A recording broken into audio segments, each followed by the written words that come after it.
Well, I'm glad you asked me the question about the Green Industrial Revolution. It's a extremely important topic. Actually, I'm now thinking it's more of a blue-green industrial revolution because it's green in terms of the environment, but blue in terms of water. Water is a critical commodity and asset and resource throughout the entire world, both ocean water and fresh water. But what's happened since I last talked to all of you about this is that, first of all, I had a book come out called Global Energy Innovation. It's from Prager Press. It came out in November 2011. Now that book actually talks about a green industrial revolution around the world, but the subtitle of that book is what's critical. It says, what America must do, because America has to catch up. This green industrial revolution that I've talked about before and got from the concept of a third industrial revolution from author Jeremy Rifkin has now really exploded around the world. It's happening in Europe, it's happening in Asia, but it's not happening in America. We are not there yet in America, and there are very good reasons why we're not. But the fact is, the rest of the world has been moving ahead, and we're still trying to figure out what to do next. The whole concept of America being behind, where we all have the vision of America being a leader, is scary. It's scary to me as an American. It's scary, I think, to most Americans as well. Because what we're finding, aside from the politics in America and our election, is that our country is controlled by, if you will, people and organizations and companies from the second industrial revolution. That second industrial revolution was focused on fossil fuels. It's been in existence in America for well over 100 years in other parts of the world. But other parts of the world are moving out of it now. They realize that fossil fuels are killing our environment and us. And so they know they have to do something different. We in America have not gotten to that point yet. The thing about my latest book is that,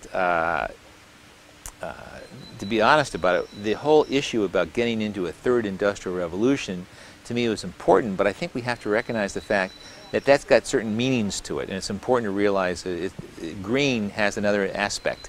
So when you say green and blue-green in particular, you're talking about an industrial revolution based on a positive working with the environment and with water and other areas as well. And that's the thing that we have to look at.